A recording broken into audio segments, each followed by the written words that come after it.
अस्सलामु अलैकुम व रहमतुल्लाहि व बरकातुहु। अल्हम्दुलिल्लाह वस्सलातु वस्सलामु अला रसूलिल्लाह अम्मा बाद। अऊज़ु बिल्लाहि मिनश शैतानिर रजीम। बिस्मिल्लाहिर रहमानिर रहीम।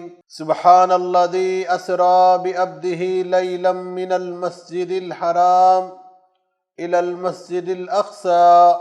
సహోదర మహాశయులారా, సహోదరి మనులారా, ఇస్లామియా మాసాల్లో 7వ మాసమైన రజబ్ నెల యొక్క సందర్భంగా అత్యధిక శాతం మంది ముస్లింలు భారత ఉపఖండంలో ఎలాంటి పనులు చేస్తారంటే పుణ్య ఫలాపేక్షతో, సవాబ్ యొక్క సంకల్పంతో, నియత్తో ధర్మంలో చెప్పబడని, ఆజ్ఞాపించబడని పనులను పుణ్యం పేరుతో చేస్తూ ఉంటారు. అలా ప్రతి మాసంలో అజ్ఞాన కారణంగా, కొంతమంది స్వార్థపూరితమైన పండితుల యొక్క బోధనల కారణంగా ధర్మంలో చెప్పబడనటువంటి కొన్ని పనులు చేస్తుంటారు. అలాంటి వాటిలో ఒకటి షబే మేరాజ్.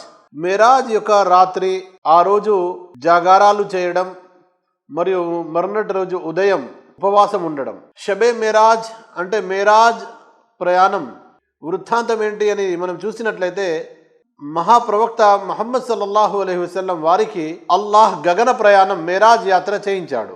ఆ రోజును, అది రజబ్ మాసం 27వ తేదీని చాలామంది భావించి ఒక ప్రత్యేక కార్యక్రమాన్ని ఏర్పాటు చేసి రాత్రంతా జాగారాలు చేస్తూ, మస్జిద్లను అందంగా అలంకరించి విద్యుత్ దీపాలతో ఆ రోజు ప్రసంగాలు చేస్తూ ఉంటారు. చాలామంది వచ్చి ఆ రోజు ప్రత్యేకంగా నఫిల్ నమాజులు చదువుతూ ఆ జాగారాల్లో పాల్గొంటూ ఉదయం వరకు సమయాన్ని నిద్ర లేకుండా గడిపి ఫజర్ నమాజ్ చేయకుండా వెళ్ళి పడుకునేవారు చాలామంది ఉంటారు. మరి మేరాజ్ యొక్క ఆ రాత్రి ప్రత్యేకత ఏంటి అని వారిని అడిగినప్పుడు బహు కొద్ది మంది ఇచ్చే సమాధానం ఏమిటంటే, ఆ రోజు రాత్రి ముహమ్మద్ ప్రవక్త గారు సప్త ఆకాశాలపై ప్రయాణించి స్వర్గం మరియు నరకాలను దర్శించి అల్లాహ్ వైపు నుండి బహుమతి తీసుకొచ్చినటువంటి రోజు, అందుకే ఆ రోజు మేము ప్రత్యేకంగా ఈ కార్యక్రమాన్ని ఏర్పాటు చేస్తామని సమాధానం ఇస్తారు. మరి ధర్మంలో ఈ విషయం చెప్పబడిందా? ప్రవక్త ముహమ్మద్ సల్లల్లాహు అలైహి వసల్లం వారు ఆ గగన యాత్ర చేశారు, అందులో ఎలాంటి సందేహం లేదు. కానీ అది రజబ్ మాసం 27వ తేదీన సంభవించిందా అన్న విషయంలో చారిత్రాత్మకంగా ఎలాంటి ఆధారాలు మనకు కనిపించడం లేదు. మానవ మహోపకారి ముహమ్మద్ సల్లల్లాహు అలైహి వసల్లం వారికి గగన ప్రయాణం జరిగింది, మేరాజ్ యాత్ర జరిగింది, అందులో ఎలాంటి సందేహం లేదు. కానీ దాని యొక్క తేదీని లిఖించడంలో చరిత్రకారులు విభిన్నమైనటువంటి అభిప్రాయాలు వెలిబుచ్చారు. చారిత్రాత్మక గ్రంథాలను, ప్రవక్త గారి జీవిత చరిత్రకు సంబంధించిన గ్రంథాలను కనుక పరిశీలించి చూసినట్లయితే గొప్ప గొప్ప పండితులు, పూర్వ పండితులు 10కి పైగా అభిప్రాయాలను వెలిబుచ్చారు. ప్రవక్త ముహమ్మద్ సల్లల్లాహు అలైహి వసల్లం వారికి హిజ్రత్ అంటే మక్కా నుండి మదీనాకు వలస రావడానికంటే ముందు 2 సంవత్సరాల ముందు, సంవత్సరంన్నర ముందు, 3 సంవత్సరాల ముందు, సంవత్సరం ముందు, 8 నెలల ముందు, 12 నెలల ముందు, ఇలా అనేక రకాల అభిప్రాయాలను అనేక మంది పండితులు వెలిబుచ్చారు. అదేవిధంగా తేదీ విషయంలో కూడా అనేక రకాల అభిప్రాయాలు వచ్చాయి. ప్రవక్త ముహమ్మద్ సల్లల్లాహు అలైహి వసల్లం వారికి రజబ్ మాసంలో 27వ తేదీన గగన ప్రయాణం జరిగింది అన్నటువంటి ఆధారం ఒక్కటి కూడా లేదు. చరిత్రపరంగా నిరూపితమైనటువంటి ఆధారం. ప్రవక్త గారికి గగన ప్రయాణం జరిగింది, ఇందులో సందేహం లేదు. ఎందుకంటే సహాబాలు చాలా మంది ఈ విషయాన్ని ఉల్లేఖించారు. అల్లాహ్ యొక్క గ్రంథం ఖురాన్ కూడా ఈ విషయంలో సాక్ష్యం ఇచ్చేసింది. ప్రవక్త ముహమ్మద్ సల్లల్లాహు అలైహి వసల్లం వారి గురించి అల్లాహ్ తెలియజేశాడు, తన దాసుని రాత్రికి రాత్రే మస్జిదే హరాము నుండి మస్జిదే అక్సా వరకు తీసుకుపోయిన అల్లాహ్ ఎంతో పరిశుద్ధుడు మరియు దాని పరిసరాలను కూడా ఎంతో శుభవంతంగా చేశాడు. అల్లాహ్ తెలియజేస్తున్న విషయం ఏమిటి? ఆ దాసుడు ఎవరు? ఆయన ముహమ్మద్ సల్లల్లాహు అలైహి వసల్లం వారు రాత్రికి రాత్రే మస్జిదే హరాము నుండి, అంటే మక్కా పట్టణంలోని కాబతుల్లా గృహం నుండి ఫలస్తీన్ పట్టణంలో ఉండబడే అటువంటి మస్జిదే అక్సా గృహం వరకు అల్లాహ్ తీసుకువెళ్ళాడు. ఆ అల్లాహ్ చాలా శుభకరుడు, పవిత్రుడు, ఎంతో ఘనత కలిగిన వాడు. ఆ అల్లాహ్ బైతుల్ ముఖద్దస్ మస్జిదే అక్సా ఏదైతే ఉందో ఫలస్తీన్ చుట్టూ, ఆ పరిసర ప్రాంతాలు కూడా ఎంతో శుభకరమైనవి.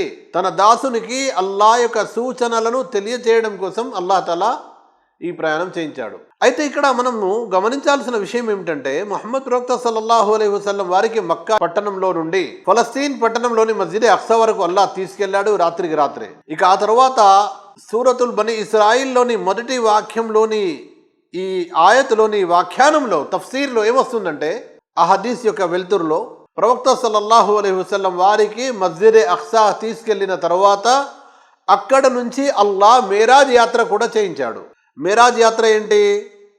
మస్జిద్ అక్సా నుండి సప్త ఆకాశాల వైపు ప్రయాణం చేయడాన్ని మేరాజ్ యాత్ర అంటారు. మస్జిద్ హరాము నుండి మస్జిద్ అక్సా వరకు తీసుకెళ్లడం అది ఇస్రా అనబడుతుంది, రాత్రికి రాత్రే ప్రయాణించడం.